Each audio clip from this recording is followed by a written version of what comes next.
à tous et bienvenue sur ce Webisage. Nous sommes le vendredi 26 septembre et aujourd'hui, on va parler facture électronique. Comme chaque dernier vendredi de chaque mois, on parle toujours de la facture électronique. Et du coup, on est content de pouvoir en discuter au travers notamment d'un logiciel que l'on aime bien, que l'on adore même, on va dire, qui est du coup Sage. Et bien sûr, également au travers d'autres logiciels. On était notamment mercredi, en train de parler aussi de facture électronique sur Pennyline. Pardon.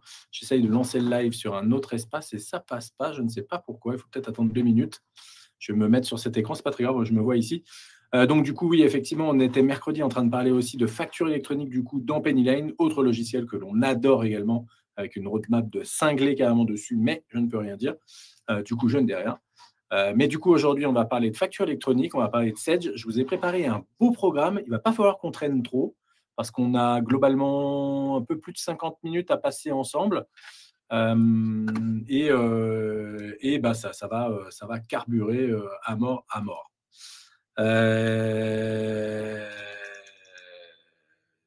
Tac. Alors, attendez, parce que j'ai un problème pour démarrer LinkedIn, du coup, qui ne veut pas passer. Enfin, je ne sais pas pourquoi. Connexion impossible. OK. Bon, je ne sais pas pourquoi sur LinkedIn, on n'arrive pas à se mettre dessus. Du coup, Eyal, si tu arrives à balancer le truc, tant mieux. Sinon, LinkedIn, tant pis pour aujourd'hui.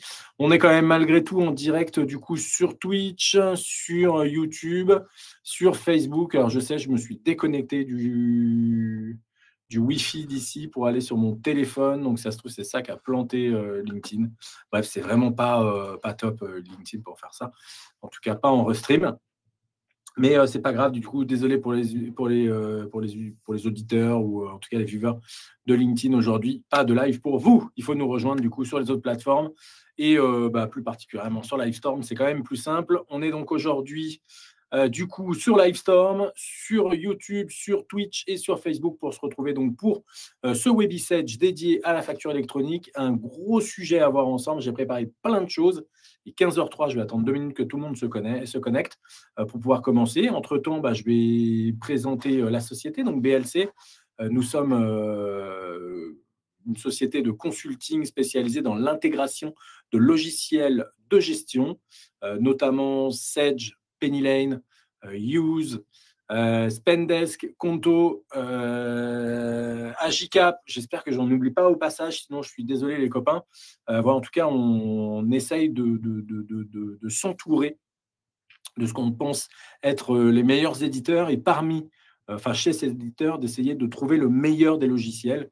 On ne fait pas tout chez Sage, comme on ne fait pas tout chez Agicap non plus, et ainsi de suite. Mais on essaye en tout cas de pouvoir proposer à nos prospects, nos clients, ce qu'on trouve être la meilleure des solutions marché du moment. Bien sûr, une solution souvent tournée vers le SaaS, souvent tournée vers de l'interopérabilité qui est possible. On est en 2025, presque 2026. Aujourd'hui, faire des choses manuellement, c'est plus possible. Donc voilà. Et donc pour ma part, donc je suis Sylvain, je suis le cofondateur et CEO de BLC et passionné de logiciels de gestion et passionné aussi de transmission, en tout cas de pédagogie. J'essaye de transmettre un message assez pédagogique autour de tous ces logiciels tous les vendredis, tous les mercredis, vendredi Sage, mercredi Pennyline et plus particulièrement tous les jours au travers de vidéos que l'on poste sur YouTube, sur le site, sur TikTok, sur Instagram. Enfin voilà, on a pas mal de réseaux effectivement sur lesquels on est aujourd'hui et on essaye de communiquer ce que l'on sait faire à tout le monde et surtout à ceux du coup qui veulent bien le prendre quoi. Avec moi aujourd'hui, il y a Eyal qui est en back-office, du coup qui s'occupe de la régie, on va dire.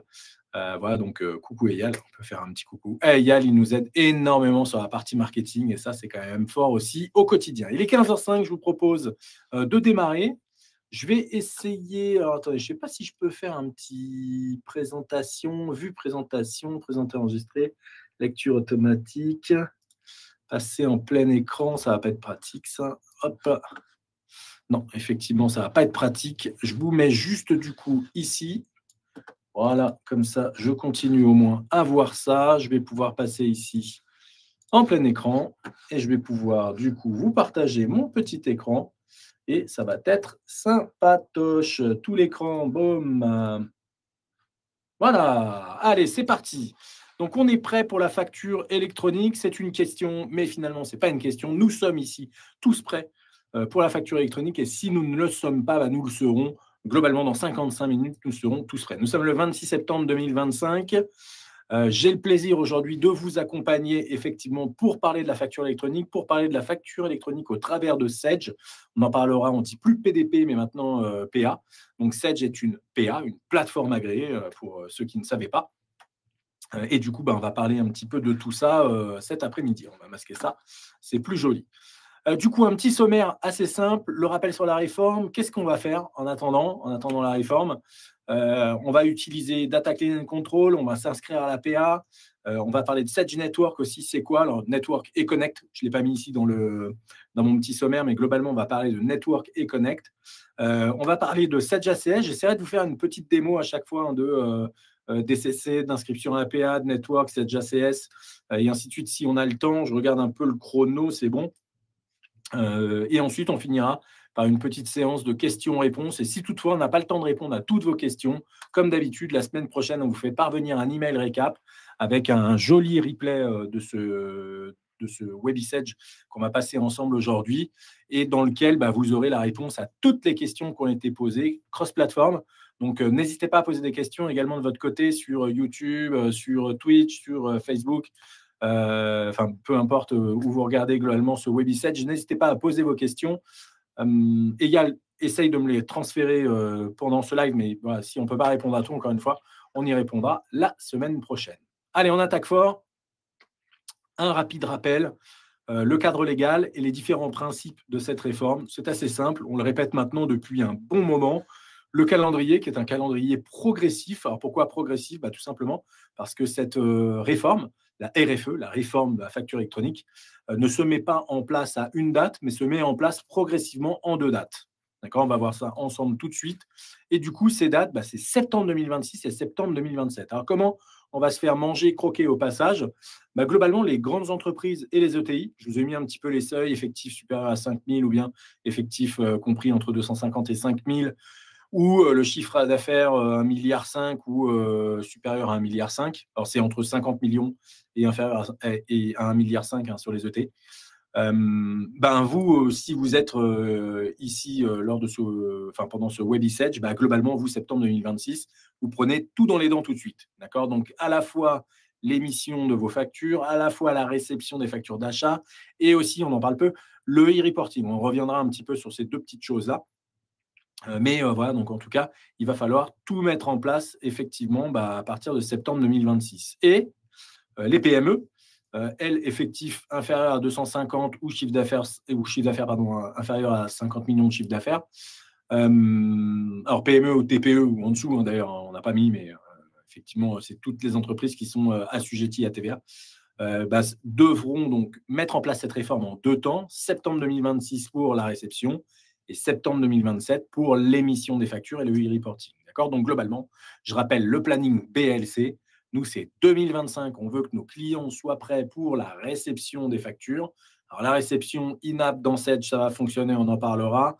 On peut utiliser du ACS, on peut utiliser du Use, on peut utiliser du AGCAP, on peut utiliser du PennyLane. Alors, aujourd'hui, on ne parlera pas de PennyLane, mais voilà, on peut utiliser pas mal de choses qui vont permettre la réception des factures. Les outils que j'ai cités, notamment Use, AGCAP, Sedge, sont 3 des plateformes agréées qui ont été, du coup, plateformes agréées, quoi. Donc, du coup, voilà, que vous utilisiez l'une ou l'autre de ces plateformes, pas de souci, on a la possibilité d'être dedans. D'accord? Et pour l'émission des factures, plutôt 2026, on va s'occuper de ça, du coup, pour les clients de BLC, pour être up-to-date en 2026 pour l'émission des factures. Et l'émission des factures, pareil, que l'on passe par Sedge, que l'on passe par Use, que l'on passe par d'autres acteurs. L'idée, c'est simplement de sélectionner la bonne PA, plateforme agréée, encore une fois, je répète, pour être compliante à la facture électronique avant la date. On est bien d'accord? Septembre 2026, septembre 2027, ce sont des dates butoirs. Après ces dates-là, globalement, vous devriez vous manger des amendes si vous n'êtes pas prêt. Pas encore trop d'informations là-dessus, mais a priori, c'est quand même des dates butoirs. Donc, par contre, rien ne nous empêche d'être prêt avant. Alors, je le rappelais d'ailleurs mercredi, je ne l'ai pas rappelé dans ces petites slides-là, mais du coup, en ce moment, il y a, on va dire, les derniers contrôles de plateformes agréées, de tests d'émissions et ainsi de suite, qui se font un peu entre l'État et les différents éditeurs. Donc là, à laquelle vous n'êtes pas trop conviés, nous non plus d'ailleurs. Enfin, on fait un peu d'early adopter sur 2-3 fonctionnalités, mais globalement, on ne fonctionne pas encore avec l'État.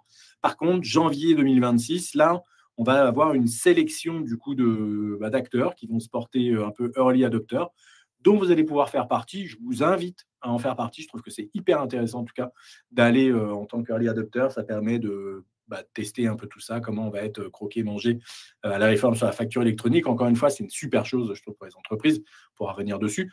Mais voilà, en tout cas, à partir de janvier 2026, ça commence. Donc, aucun problème pour commencer, bien sûr, à réceptionner. Vous êtes quasiment tous prêts aujourd'hui, en tout cas les clients de BLC. Je crois qu'on n'a pas trop de trous dans la raquette à voir, effectivement. Pour l'émission, par contre, c'est un autre sujet. Mais du coup, l'émission, on a dit 2026 pour se rendre compliant à ça. Du coup, on va parler de quoi faire en attendant. D'accord, on va se préparer, on va migrer, on va mettre en place des petits bundles, d'accord, au travers notamment de Sedge. L'idée, c'est de rendre compliant sa solution Sedge 100. On va parler de préparation de migration de bundle. De migration, déjà, on va parler de V12, qui est la dernière version de Sedge. Aujourd'hui, la V12, c'est celle qui permet d'être le plus compliant possible avec la réforme sur la facture électronique. La V11 le permet déjà, il n'y a pas non plus un gros choix là-dessus. Maintenant, il y a des choses qui vont être améliorées en V12, notamment, on le verra pour ceux qui ne sont pas équipés d'outils de démat achat style ACS, style Use. Il y aura la possibilité de mettre en place une démat achat entre Sedge Connect Network et la comptabilité Sedge. Mais si vous n'êtes pas en V12 et que vous n'avez pas SDCC, Sedge Data Cleaning Control, ça ne pourra pas fonctionner.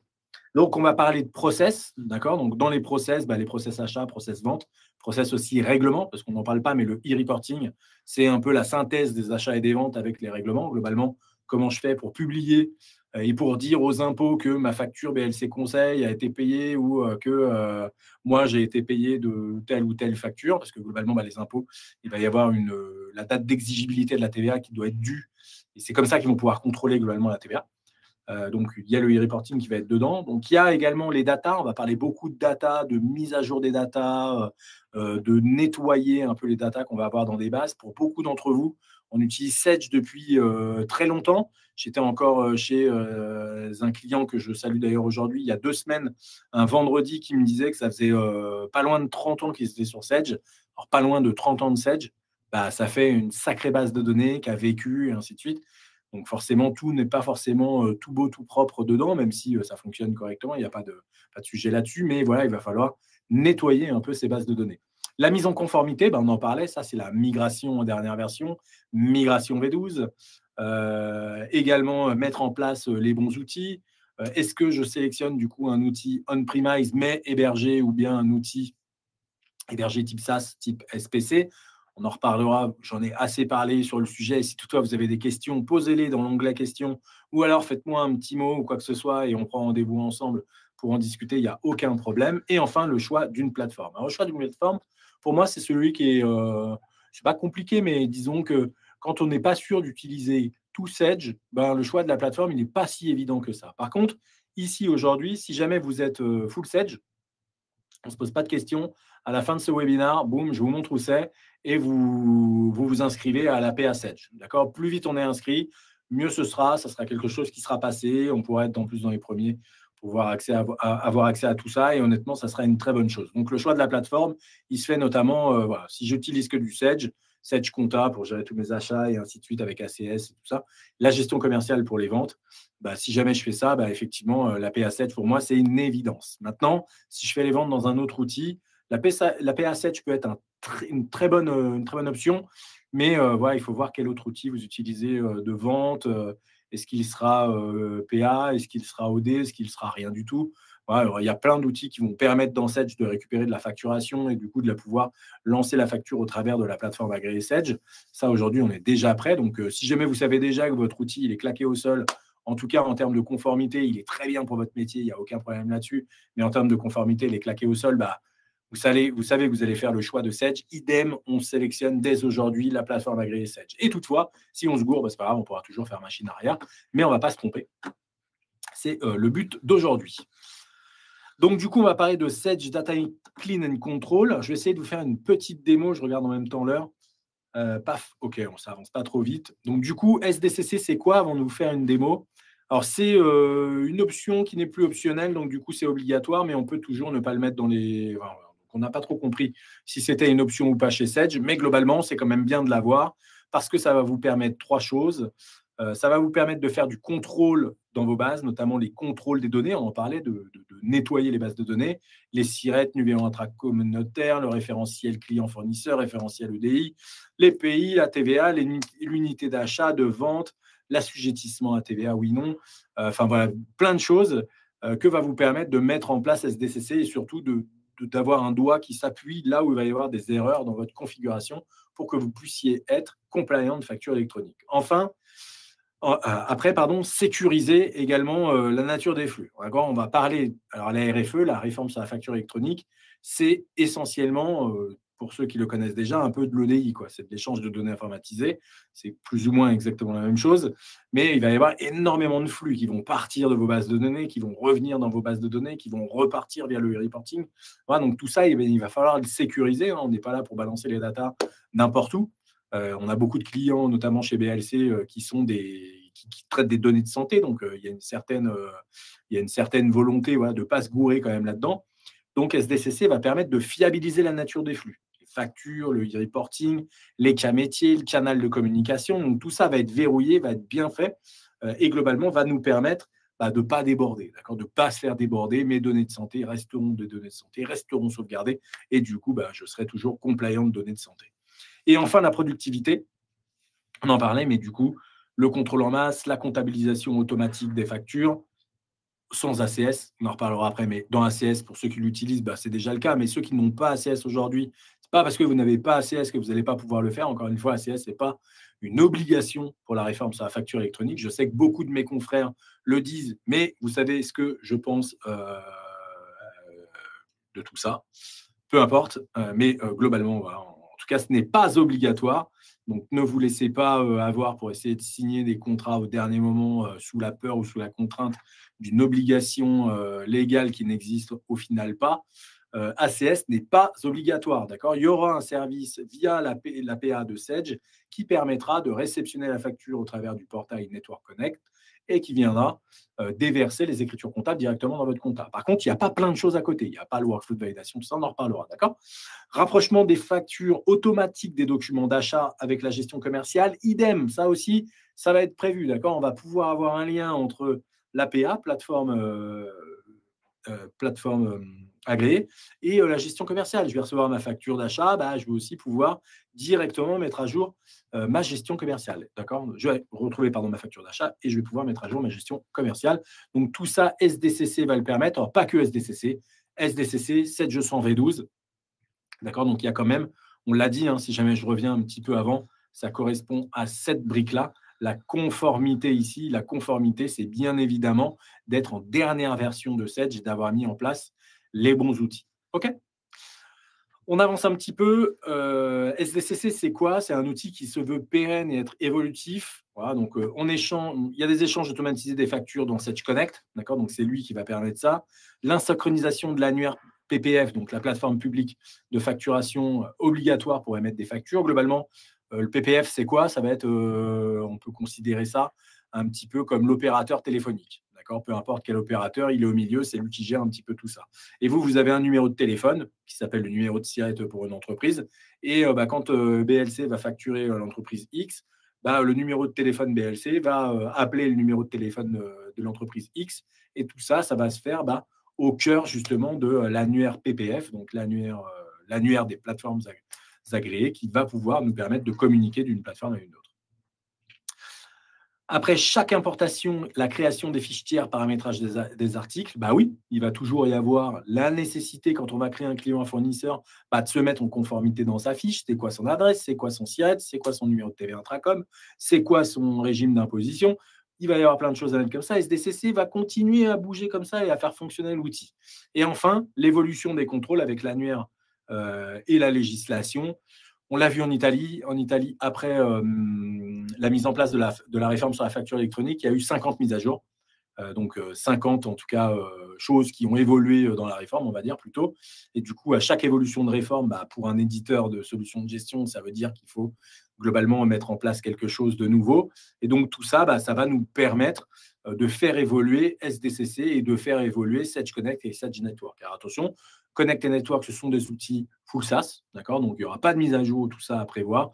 On parle beaucoup aujourd'hui de mise à jour d'outils ou quoi que ce soit. C'est même d'ailleurs un petit peu on va dire, le chemin de bataille, chemin de croisade, en tout cas, des concurrents de Sedge qui, voilà, effectivement, Sedge ne propose pas aujourd'hui qu'une gamme SaaS de logiciels, SaaS native. Du coup, on a encore beaucoup de logiciels qui sont installés sur des serveurs. Voilà, ce n'est pas parce qu'on a beaucoup de logiciels Sedge sans comptabilité qui sont installés sur votre serveur qu'il va falloir faire 50 mises à jour. Globalement, la réforme sur la facture électronique, à part changer le fait qu'il faut une data en plus ou une data en moins, elle ne va pas changer la structure de la base de données. La data, vous l'avez déjà dans la base. Donc, on ne va pas mettre à jour tous les jours Sedge 100 comme vous le connaissez. C'est plutôt l'outil qui va tourner autour, donc notamment Network et Connect, qui devra être mis à jour. Mais encore une fois, comme c'est des outils web, ça se fera globalement sans votre consentement et sans le fait d'ailleurs que vous sachiez vraiment que c'est mis à jour, quoi. C'est un peu l'idée d'un logiciel SaaS, de ne pas avoir à se prendre la tête, en tout cas là-dessus. Donc, en tout cas, c'est hyper important. SDCC va permettre ça, va permettre globalement d'être compliant à n'importe quel moment à la réforme sur la facture électronique. Et ça, il faut quand même bien l'avoir en tête. Du coup, attendez, hop, je reviens un petit peu ici. Je vais couper. Tac, on m'entend bien. Je ne sais pas si on m'entend bien. Ou attendez. Ouais, si, c'est bon. Ouais, ok, pardon. Merci Audrey, c'est gentil. Du coup, je voulais vous faire une petite démo. Alors, badaboum, partagé. Voilà, ok, on est là, regardez, paf, on est là. Je voulais vous faire une petite démo d'SDCC. Donc, je suis ici, du coup, dans Sedge 100. Alors, vous avez vu, je suis sur un navigateur web. C'est justement la version SPC de Sedge 100, alors qui est une bonne version, mais il y a toujours un mais, peu importe. En tout cas, on serait ravis d'en parler avec vous. Ça marche globalement bien. Donc, on a ici, notamment, en route pour la facture électronique. On va parler de plusieurs choses. Aujourd'hui, on va parler notamment de l'assistant ici, de mise en conformité et de l'inscription à la PDP7, genre c'est PA maintenant, mais peu importe. Donc, l'assistant de conformité, c'est lui. SDCC, c'est l'outil visuel, en tout cas, qu'on peut voir. Il y a plein de trucs dans SDCC, mais ça, c'est une des parties visuelles que l'on peut voir. Et la première, ça va être celle-ci. Donc, ça va être de se conformer à la facture électronique et notamment ici, de pouvoir mettre en sommeil directement les tiers non mouvementés, de faire un contrôle sur le paramétrage des tables paramètres société. Ouais, la facture électronique, ça vous concerne aussi. D'accord. Si votre base de données Sedge elle est paramétrée avec les pieds, globalement, la facture électronique, ça ne va pas marcher non plus. Et ensuite, effectuer les contrôles de cohérence sur les comptes de tiers actifs. Oui, encore une fois, si vos clients fournisseurs, vous rentrez juste le code tiers et le libellé aujourd'hui, ce qu'on a beaucoup dans les bases Sedge, parce que n'oublions pas que tous ceux qui facturent avec un autre outil que Sedge, souvent dans la compta, ils ne se mettent pas à faire de l'enrichissement de données ou quoi, parce qu'ils font beaucoup de choses avec leur outil métier.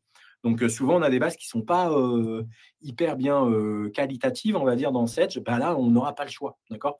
Donc, il va falloir lancer des contrôles de cohérence et c'est grâce à l'outil SDCC qu'on va pouvoir faire ça, d'accord? Donc, ça, c'est son premier job. Son deuxième job, à SDCC, c'est un autre job. J'avais fait une petite vidéo sur le site. Si tu la retrouves en parallèle, Égal, et que tu peux la mettre en copie, ça serait tip top. C'était notamment pour l'ANC 2025. L'autorité des normes comptables a changé en 2025 parce que pour faire simple, il faut tout changer. C'est assez marrant comme contexte, mais bon, c'est comme ça en France, je crois. Mais en tout cas, ils ont changé. Donc là, une particularité qui n'avait pas changé depuis des années, qui est le plan comptable général des entreprises. D'accord. Il y a des comptes qui disparaissent pour les comptes qu'on va réouvrir en 2025 ou après. En tout cas, tous les comptes clos en 2025, quand on va réouvrir un nouvel exercice, il va falloir qu'on utilise de nouveaux comptes comptables. Il y a des comptes qui disparaissent, qui sont remplacés par d'autres. Il y a des comptes qui deviennent facultatifs, que l'on peut remplacer par d'autres, et ainsi de suite. Bref, tout ça a été donné donc par l'autorité des normes comptables. Il y a des gens comme ça qui se retrouvent et qui parlent du plan comptable général. Ils doivent vraiment avoir un boulot de ouf. Mais du coup, ils se retrouvent et là, ils nous ont sorti un truc parce que je pense que ça faisait des années qu'ils devaient un peu vivoter dans un coin.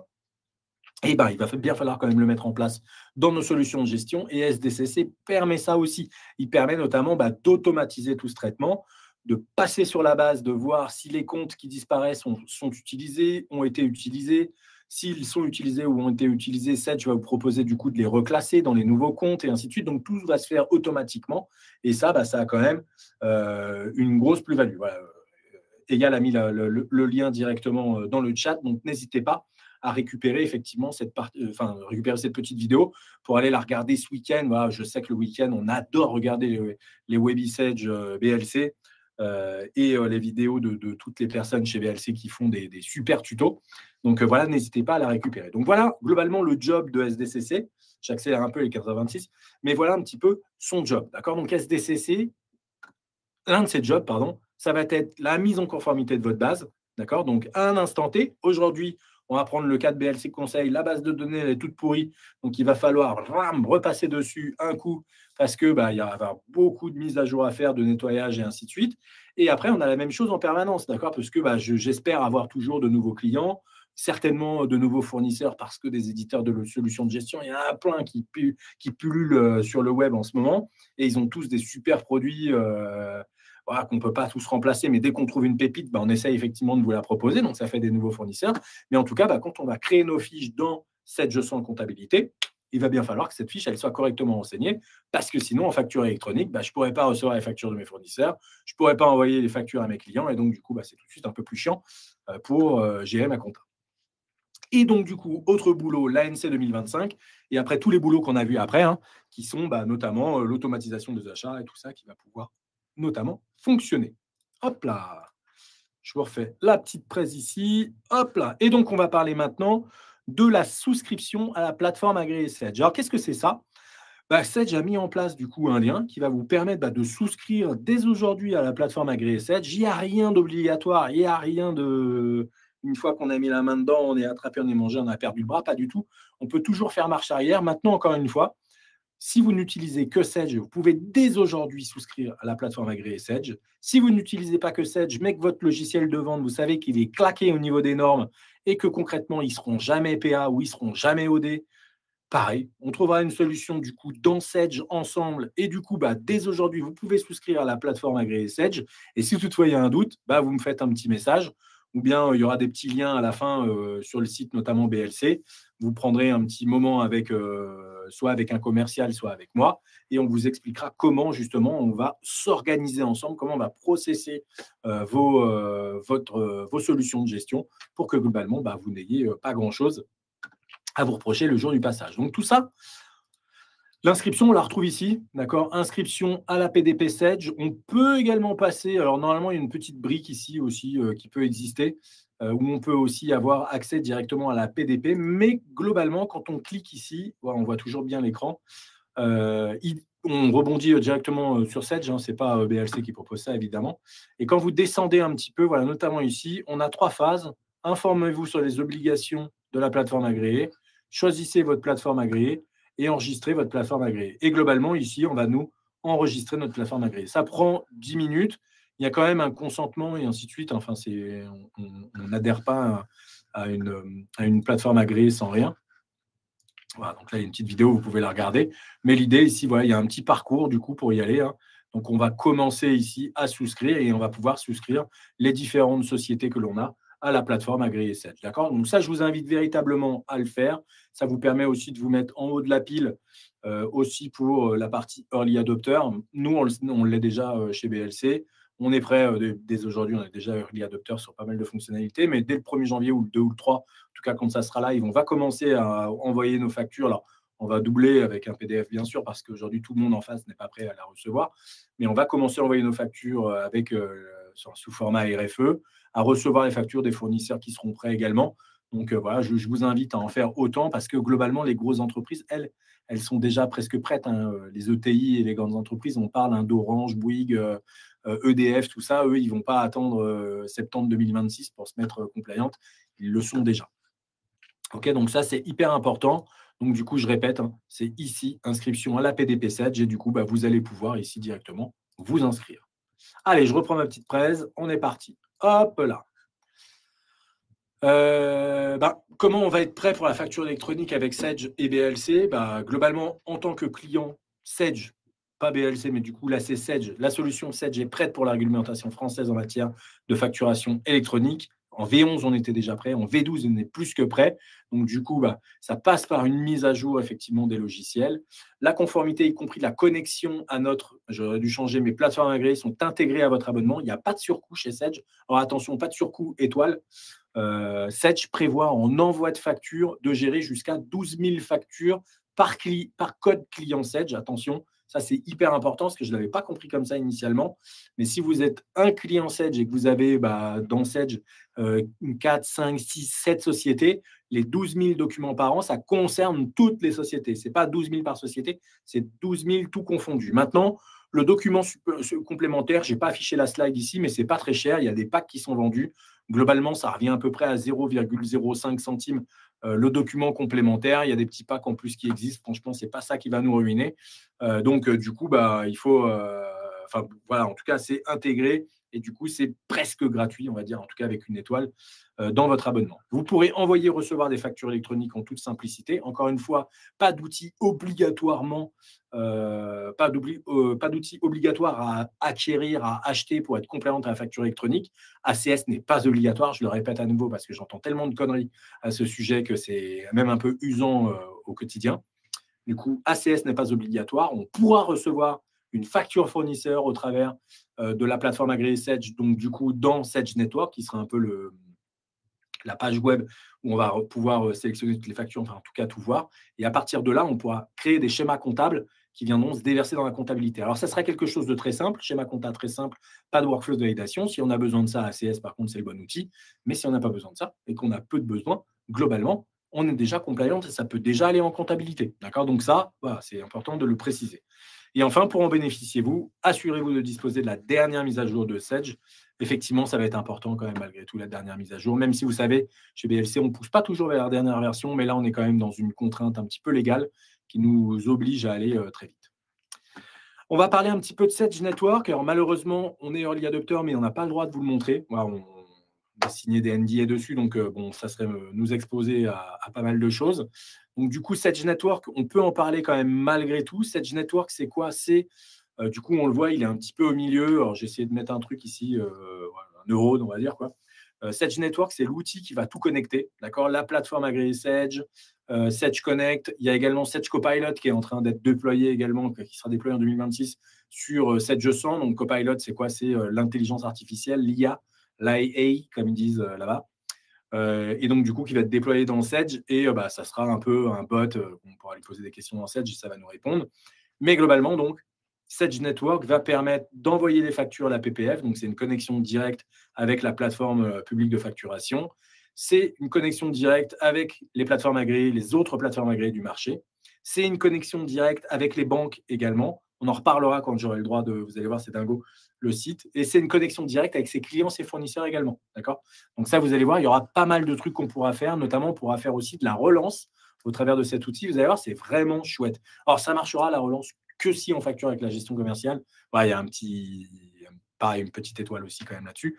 Mais voilà, en tout cas, ça marche quand même malgré tout. Donc, sur Sedge Network, je ne peux pas vous en dire bien plus, mais c'est déjà pas mal. On va parler de Sedge automatisation comptable. Je vais essayer aussi de vous le montrer un petit peu aujourd'hui. Mais du coup, Sedge automatisation comptable, c'est quoi? C'est l'outil de démat achat de Sedge qui va être revu notamment en octobre. En octobre, on va nous permettre de gérer notamment des multidocs et les ventes. On va en reparler, mais vous le savez, beaucoup d'entre vous ont essayé d'utiliser ce qu'on appelle la demande d'achat dans Sedge ACS. On est d'accord ensemble, c'est claqué au sol. Mais du coup, voilà, l'éditeur, je trouve que là-dessus, il est intelligent. Notamment, Abdel, si tu m'écoutes, écoute, j'ai bien aimé la discussion que j'ai eue avec toi. Très intelligent, l'intelligence de se dire on s'est foiré, on met tout à la poubelle, on refait une V2, on redémarre from scratch, on propose quelque chose de nouveau. Ce quelque chose arrive mi-octobre 2025, donc globalement demain. Donc ce quelque chose de nouveau va nous proposer de mettre en place n'importe quel type de document, on ne va pas parler que de demande d'achat, n'importe quel type de document, de construire soi-même ces formulaires de saisie des documents. On va pouvoir y mettre sur chaque document qu'on va pouvoir construire des workflows de validation qui seront indépendants Et du coup, on pourra créer un type de document qui s'appellera demande d'achat, qui viendra faire naître un autre type de document qui s'appellera du coup bon de commande, qu'on pourra envoyer à ses fournisseurs et qu'on pourra rapprocher aux factures d'achat quand elles viendront. Donc, j'aurai beaucoup de plaisir à vous le présenter du coup quand ça va sortir. J'espère très vite, mi-octobre en tout cas, on m'a promis. Donc maintenant, j'attends de voir, mais normalement, c'est ça. Maintenant, aujourd'hui, Sedge.ACS, ça fonctionne quand même déjà très bien. Sedge.ACS, c'est la plateforme de démat achat. Je reçois une facture achat, elle tombe dans Sedge.ACS, elle me triture ma facture avec l'OCR, l'intelligence artificielle et tout ça, et elle me propose sur cette facture le bon schéma comptable, la bonne affectation analytique, le bon workflow de validation qui va bien sur cette petite facture. Elle me permet de la comptabiliser dans Sedge dès que la facture arrive et non pas quand elle a fini d'être approuvée. D'accord ? Elle est facturée tout de suite dans Sedge. Dans Sedge, elle est répertoriée comme étant une facture d'achat non encore BAP, donc en attente de bon à payer. Du coup, si j'utilise moyen de paiement pour payer mes fournisseurs, je ne peux pas payer une facture qui n'aurait pas reçu le BAP au travers d'ACS. Donc ça, c'est très, très bien à mettre en place au quotidien. Et ensuite, on vient mettre à jour ce document lorsque le BAP descend du coup d'ACS vers Sedge. Du coup, on peut récupérer cette facture, la payer avec moyen de paiement. Et si la facture est payée, on remonte le statut de paiement directement dans ACS. D'accord ? Donc voilà tout ça. Donc ACS, c'est quoi ? Ce sont des workflows d'automatisation, workflows de validation. C'est l'acquisition de documents par email, par des collecteurs, par des adresses mail, via l'application mobile, pas mal de choses. Mais aussi, c'est une intégration native avec Sedge. Ça, c'est quand même très, très fort. C'est de la mise à jour en temps réel. Il n'y a pas de chargement, pas d'attente, pas de latence ou quoi que ce soit. C'est une conformité RFE, réforme sur la facture électronique. On est déjà compliant depuis un bon moment sur ACS. C'est de la performance et la sécurité. Ça reste quand même un outil effectivement ultra sécure. On peut mettre du SSO par-dessus et ainsi de suite, donc c'est quand même assez cool. Et c'est un outil qui est quand même dont l'UX n'est pas désagréable au quotidien. Voilà, ça pourrait être plus coloré, on ne va pas se mentir. Maintenant, on reste quand même dans un truc un peu Sedge, où globalement, Sedge et la couleur, on a compris que ce n'était pas leur truc. Du coup, on peut faire de la gestion des achats, traitement des factures d'achat, circuit de validation analytique, rapprochement avec la gestion commerciale, consultation. Pardon, je parle trop. Traitement multi-documents, classement et archivage, formulaire perso, signature électronique. D'accord ? Donc, tout ça va être embarqué en octobre avec la signature électronique. Ça, c'est hyper fort. Signature électronique. Une GED également qui sera intégrée pour pouvoir classer vos documents comme vous avez envie de les classer. Et enfin, la gestion des ventes, du coup, qui va arriver. C'est le traitement de la facture de vente. Et ça, effectivement, ça peut être une réponse à votre outil métier dont vous savez qu'il est claqué au sol niveau compliance RFE. On aura la possibilité, du coup, d'utiliser ACS, d'envoyer votre facture métier PDF ou bien PDF plus l'explication de la facture directement dans ACS. ACS va retransformer cette facture en une facture format facture électronique et va pouvoir l'envoyer via la plateforme agréée Sedge directement à vos clients. D'accord ? Et du coup, comme on passe par ACS, on a aussi la possibilité d'automatiser le workflow, pardon, pas le workflow, mais si, un workflow d'approbation sur la facture. On va pouvoir le faire. J'en ai déjà un petit peu parlé déjà avec des clients. Un workflow d'approbation avant qu'elle parte chez le client. Why not, ça peut exister. Mais surtout la comptabilisation des factures de vente. Donc, on comptabilise la facture et on a la pièce jointe de la facture directement dans votre journal de vente. On le fait déjà, ça, chez BLC. Normalement, il y en a pas mal d'entre vous même qui doivent d'ailleurs en bénéficier. Toutefois, il y en a encore beaucoup d'entre vous qui ne l'ont pas, qui saisissent même parfois encore les ventes à la main ou juste qui les importent. Mais bon, les deux solutions ne sont pas non plus tip-top. Mais surtout, elles n'ont pas le PDF qui est lié à l'écriture. Voilà. Donc ça, on va pouvoir arranger un petit peu tout ça. J'ai pas mis un petit slide de démo ACS. Attendez, je vais un petit peu plus loin. Non, alors attendez, j'avais quand même envie de vous faire une petite démo à ce sujet. Du coup, ACS, c'est un logiciel SaaS native. Voilà, encore 5 minutes, on va dire, et après, je laisse la place aux questions-réponses. Donc voilà, on est ici dans ACS, on est dans la base BLC, on va en profiter pour faire ma compta, comme ça je gagne un peu de temps. Du coup, on est dans ACS, donc vous voyez, on est déjà dans une interface qui n'est pas désagréable, on va dire, dans laquelle je peux retrouver mon tableau de bord avec ce que j'ai à faire aujourd'hui. J'ai 8 factures à comptabiliser, 23 questions en attente, 0 facture à valider et 0 à vérifier. Je peux gérer mes factures en attente de comptabilisation, vous voyez, elles sont là. Je peux gérer mes factures en attente de validation. Je peux gérer les factures qui ont été BAP. D'accord ? Donc là, je les retrouve toutes ici. Je peux gérer également les litiges. OK ? Je peux gérer les documents ici en traitement. Et enfin, je peux ici faire des recherches. Alors, par exemple, la recherche, hein, je veux uniquement les factures. On va prendre Sedge, hein, on est ici pour parler de Sedge. Hop, je veux ici les factures Sedge, dont le type, j'en sais rien, c'est avoir, facture ou quoi. Voilà, donc j'ai pas mal de critères de recherche ici. Je vais pouvoir donc cliquer sur rechercher et je vais ici avoir la liste de toutes mes factures avec son statut. Je sais qu'il y en a qui ont été validées, donc le BAP est donné sur ces factures-là. Il y en a qui sont en validation et il doit y en avoir qui sont en comptabilisation. D'accord? Donc voilà un petit peu l'interface. On est sur un logiciel collaboratif. Du coup, on peut très bien avoir des utilisateurs type uniquement de consultation. Vous voyez, l'écran n'est plus du tout le même. Il a son tableau de bord et il a un outil de recherche. Je pense à l'expert comptable notamment. Ouais, il vous fait une liste de barbares à la fin de l'année où il faut nous retrouver les documents, les mettre dans un mail et ainsi de suite. Bah, demain, vous lui filez un accès, puis globalement, il se débrouille comme un grand. Et ça, c'est plutôt pas mal. Il a accès à toute la recherche avancée, et il peut trouver les factures du coup qu'on a comptabilisées. D'accord? Un accès ici. Et après, on peut aussi avoir des accès. Je vais prendre un accès valideur. Vous voyez, le valideur, il a un petit peu plus d'accès. Il n'a pas accès à la comptabilité, mais il a accès à ses validations, ses litiges, sa recherche, et uniquement sur les documents sur lesquels on l'aura positionné. Il y a une grosse gestion de droit qui est possible dans l'outil. Donc ça, c'est assez agréable aussi de pouvoir se dire qu'un administrateur peut tout voir, que la personne qui s'occupe que du market ne voit que ce qui est au market, et que malgré tout, dans le market, s'il y a un fournisseur, je n'ai pas du tout envie qu'il voit les factures, ben je peux le gérer aussi. Donc voilà, on peut aller dans une profondeur fonctionnelle assez profonde, une profondeur assez profonde, super celui-là. On va dire voilà, dans un fonctionnel assez étendu, on va plutôt dire ça, sur ACS. Du coup, comment ça marche? Ici, en comptabilité, je vois, j'ai pas mal de questions. Là, au-dessus, ce sont mes questions. Et ici, j'ai des factures à comptabiliser. D'accord? Je vais en prendre une simple. Et d'ailleurs, c'est très bien. Vous voyez ici, on a un petit doublon et on va le faire ensemble parce qu'il y a également un dédoublonnage. Alors, tant que la facture n'est pas comptabilisée, au sens d'ACS, on n'a pas forcément de doublon. Avec l'éditeur et moi, on n'est pas d'accord là-dessus. Maintenant, il a fait ce choix-là. Ce n'est pas le mien, ce n'est pas moi qui édite. Donc, c'est comme ça. Mais en tout cas, je sais qu'à la fin, je n'aurai quand même pas de doublon en comptabilité. Rassurez-vous. Je vais donc ici aller en modification. Alors, donc ça, c'est une facture d'un fournisseur qui s'appelle Wistia. Le numéro de facture, il vient me le prendre. Ce sont des frais généraux. J'ai une agence qui est répertoriée. Je peux mettre ici une référence et je vais saisir ma date facture. Il ne l'a pas trouvée. Pourtant, elle est là. Non, d'ailleurs, c'est date paye, paiement de méthode. Il n'y a peut-être pas de… Ouais, elle est là, la date facture, 25 septembre. C'est pas grave, on va pas se prendre la tête. 25 septembre 2025, ça m'a pas coûté cher à mettre en place. Il m'a récupéré 0 € parce qu'il va me récupérer ce montant-là. Pareil, c'est pas non plus un truc de ouf. Je vais taper ici 532 et je vais déjà ici avoir la conversion en devise. Alors attention, la conversion en devise au cours du 25 septembre 2025. Et ça, c'est quand même hyper important. OK.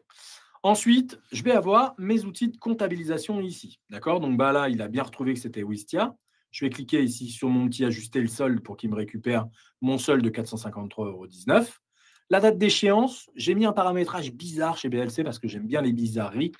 J'ai dit à ACS de ne pas récupérer la date de paiement sur la facture, mais de récupérer celle qui était paramétrée dans le Sedge. D'accord?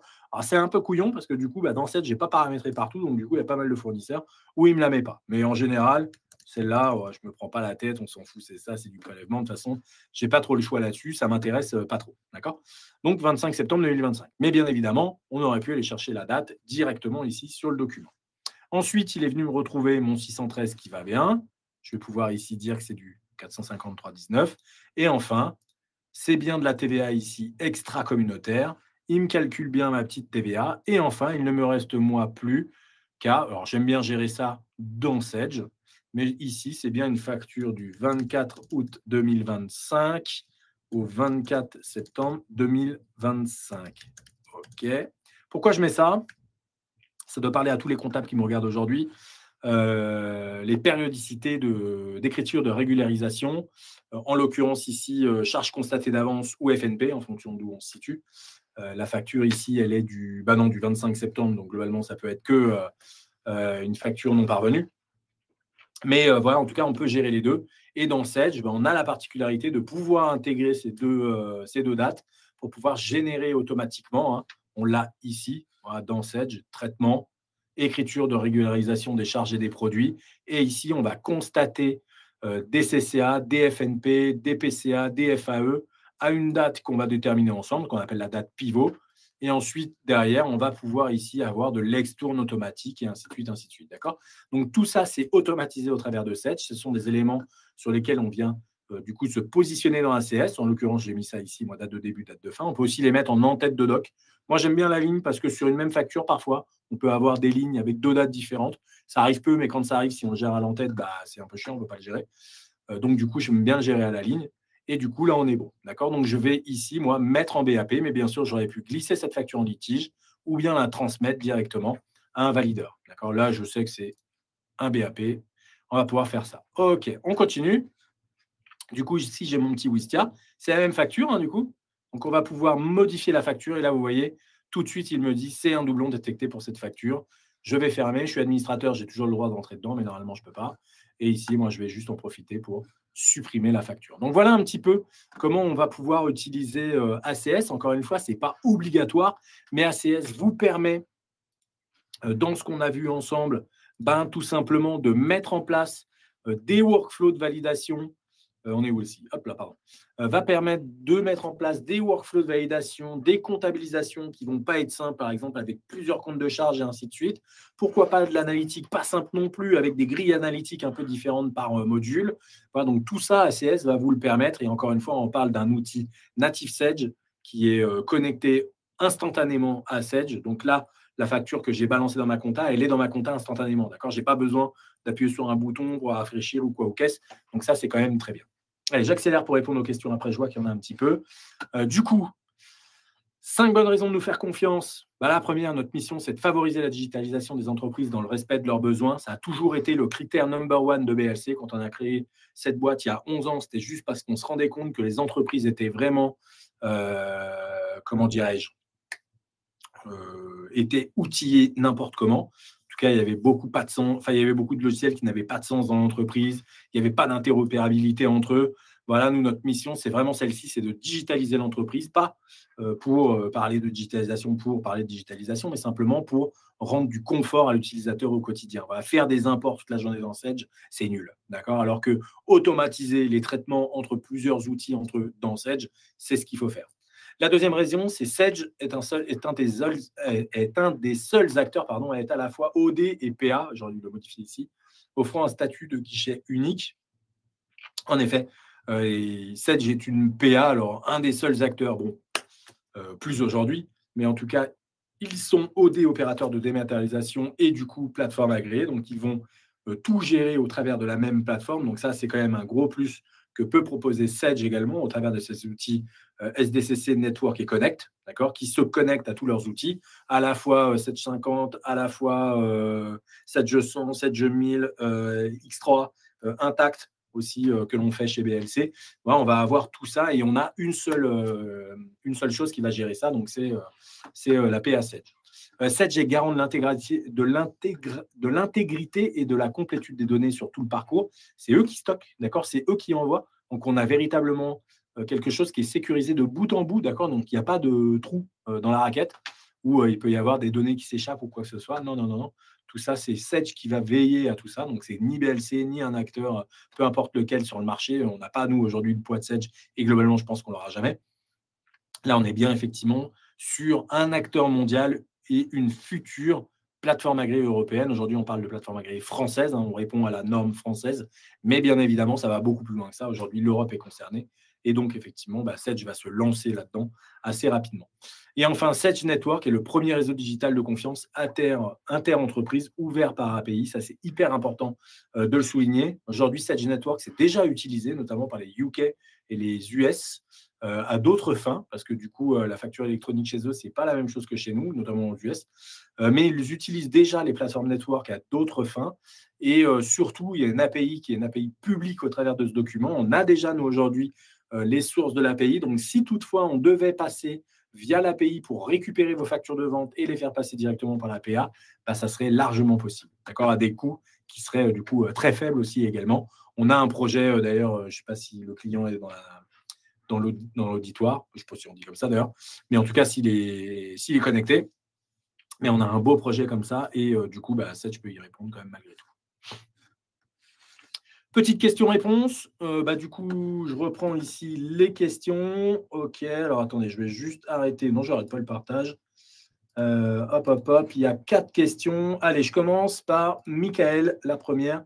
Est-il possible de passer des factures électroniques par le module ACS de Sedge? Est-il possible de passer des factures électroniques par le module ACS de Sedge? Alors, si je comprends bien la question, Michael, en tout cas, c'est tout l'objet de ce logiciel-là. Globalement, ACS va venir s'interposer entre ta compta et du coup le portail Connect Network.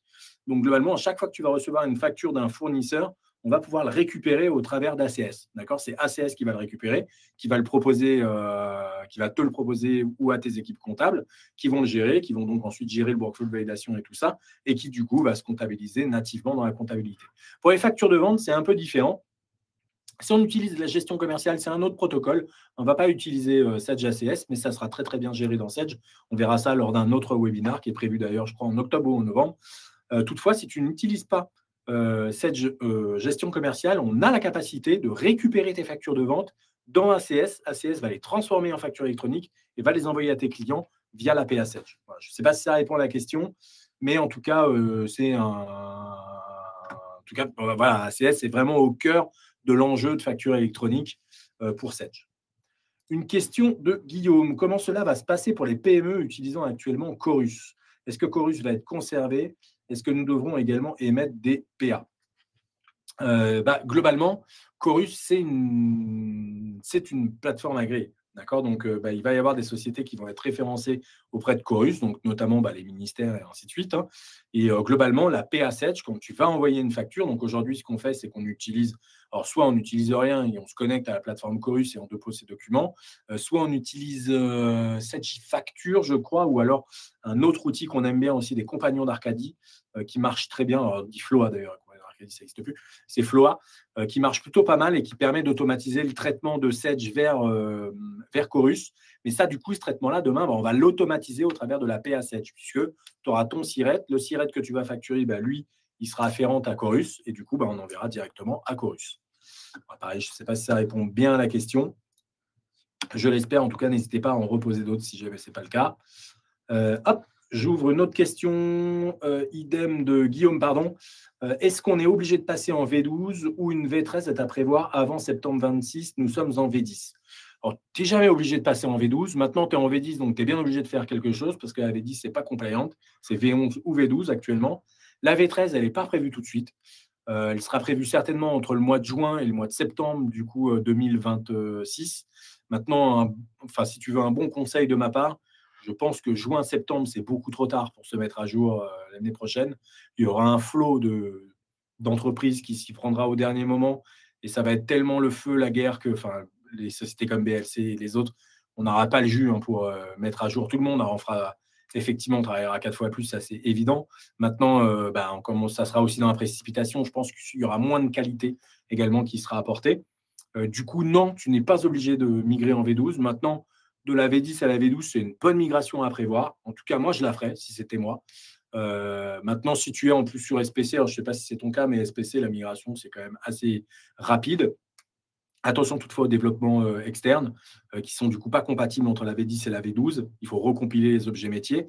Par contre, très très grosse nouveauté dont on n'a pas trop parlé sur les réseaux de la V12, les objets métiers V12 vont être rétro-compatibles avec toutes les versions suivantes. Ce qui veut dire qu'un développement qui marche avec la V12 n'aura pas besoin d'être fait quand on va passer en V13, 14, 15, 16 et ainsi de suite. D'accord? Donc ça, c'est vraiment un gros plus que nous apporte Sedge-là, parce qu'à chaque mise à jour, on était obligé de recompiler les objets métiers. Alors, ça ne prend pas longtemps, mais c'est toujours un truc auquel il faut penser, parce que sinon, ça fout à plat les connecteurs. Là, demain, on n'aura plus besoin de ça. D'accord? Donc, maintenant, si tu veux un bon conseil, moi, je serais toi, je migrerai en V12. Maintenant, il n'y a pas, entre guillemets, d'obligation. Mais malgré tout, c'est quand même un peu obligatoire parce que juin ou septembre, ça sera trop tard. Donc, du coup, il faut vraiment, je pense qu'il faut y aller, quoi. Une question de Frédéric qui nous dit « Comment doivent se positionner les grandes associations non fiscalisées par rapport au planning ?» Déjà, il faut se poser la question de la réforme. Est-ce que toi, tu dépends de la réforme sur la facture électronique? Maintenant, je pense que malgré tout, tu ne vas pas avoir le choix parce que les fournisseurs qui sont les tiens, bien souvent, vont être du coup, eux, contraints de respecter la RFE. Donc, je prends le cas de BLC. Demain aussi, toutes mes factures peuvent partir directement depuis mon logiciel et je n'ai pas besoin de les envoyer par mail ou PDF. Globalement, je ne vais pas faire l'effort. Donc, du coup, il faudra bien qu'on les envoie comme ça. Donc, je pense que tu vas être un peu obligé de devoir être compliant au niveau des achats. Les ventes, je ne sais pas s'il y a des ventes dans l'association sur laquelle tu es. Mais voilà, en tout cas, je pense qu'il faudra quand même se rendre compliant là-dessus. Ça va être important. Maintenant, il y a pas mal de cas spécifiques qu'on n'a pas encore vu. Enfin, on n'a pas vu l'étendue des cas spécifiques, effectivement, avec la réforme sur la facture électronique. On gère un peu les cas, on va dire, classiques, entre guillemets. Pardon pour les associations. Mais on va gérer les cas un peu classiques.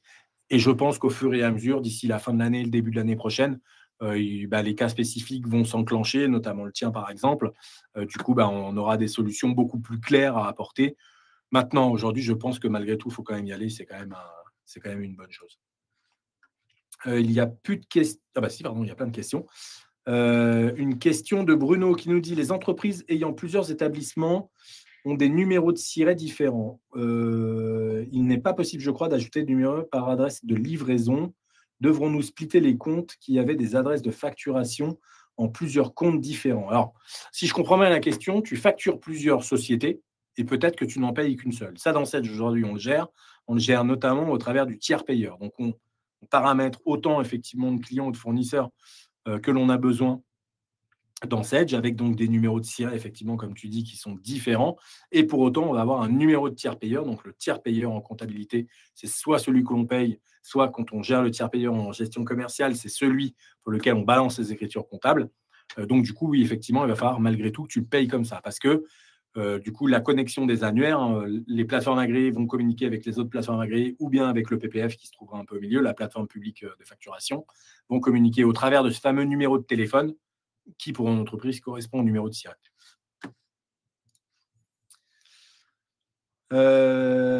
Isaka, du coup, qui nous dit: petite question pour les déclarations de TVA, on sera obligé de les faire via Sedge. Chez nous, elle est faite à part dans les registres de taxes, ne sont pas utilisés. Ouais, c'est un gros point, effectivement.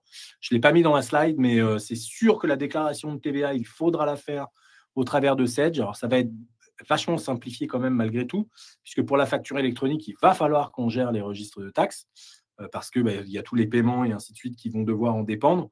Maintenant, ce n'est pas non plus grand-chose. Ça fait peur à beaucoup de gens, les registres de taxes dans Sedge. Ça marche quand même vachement bien, surtout du coup quand on est sur les services, donc le régime de TVA sur les encaissements. C'est fait pour ça, même d'ailleurs, les registres de taxes.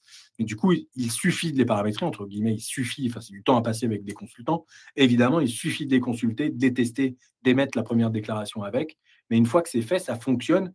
Et du coup, on n'a pas besoin d'y revenir. Donc, les registres de taxes, oui, il va falloir les mettre en place. La TVA dans Sedge, oui, il va falloir y venir. C'est un gros sujet d'ailleurs pour beaucoup d'entre vous.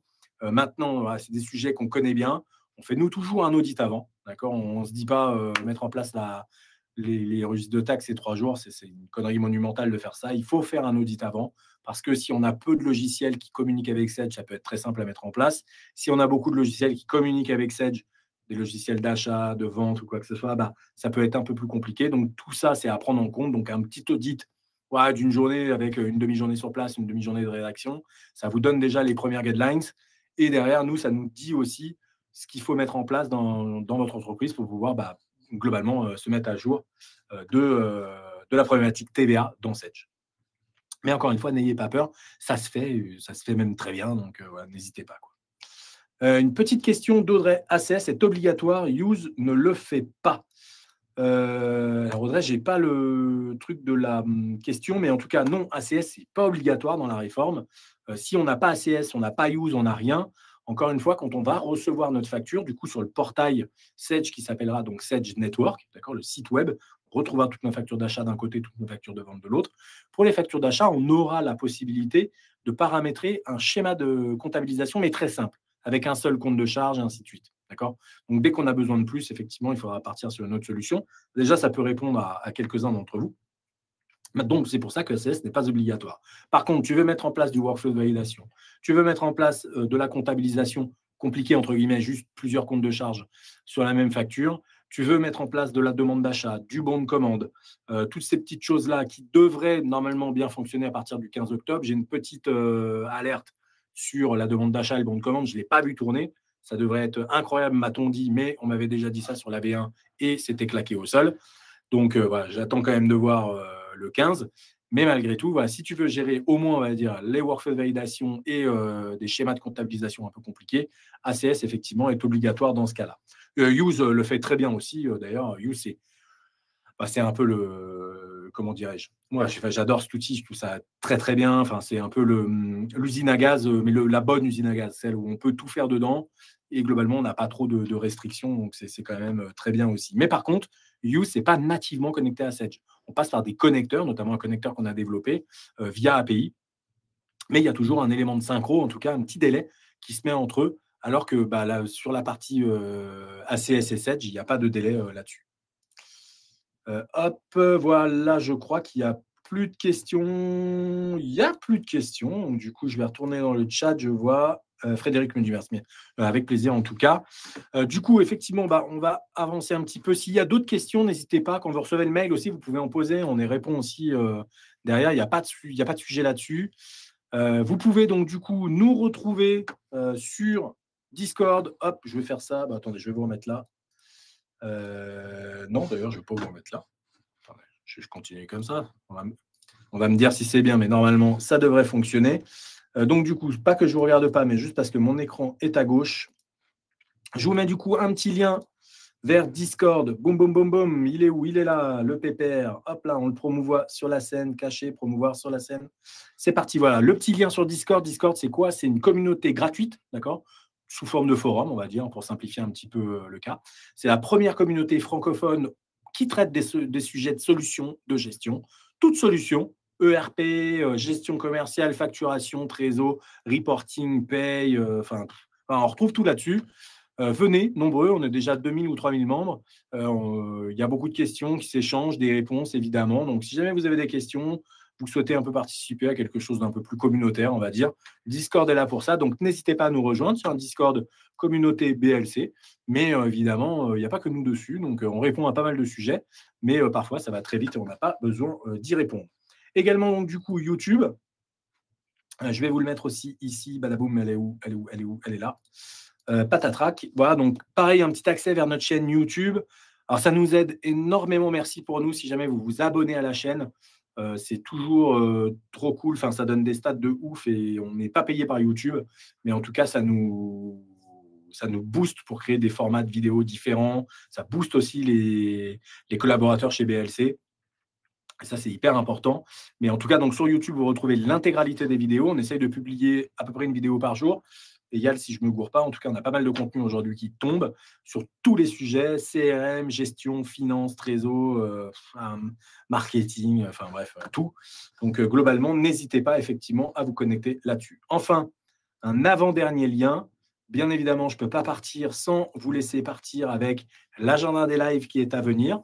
D'accord? Donc, on recommence un nouveau mois la semaine prochaine. On se retrouve mercredi autour de Penny Lane. On se retrouve vendredi prochain autour de Sage. Donc, les Penny Live pour le mercredi, les Webby Sage pour le vendredi, avec des sujets qui vont être assez sympas. Vendredi prochain, c'est un top sujet. J'ai la chance de recevoir Michael Mina, qui est un peu monsieur IA de Sage. Donc, il va nous parler d'intelligence artificielle dans Sage. Qu'est-ce qu'ils veulent mettre en place? Où est-ce qu'ils vont? Où est-ce qu'ils en sont? Et ça va être dingo. Donc, inscrivez-vous. Et pareil, on a plein de sujets aussi hyper intéressants côté Penny Lane. Et on va rajouter, pareil, des petits webinaires autour du CRM. Ça sera certainement le lundi. Donc, pareil, un nouveau public, une nouvelle émission, voilà, plein de choses à découvrir. Ça va être génial là-dessus. Et enfin, un dernier lien et après, je vous lâche la grappe. Du coup, le dernier lien, c'est quoi? C'est pas ça. C'est BLC.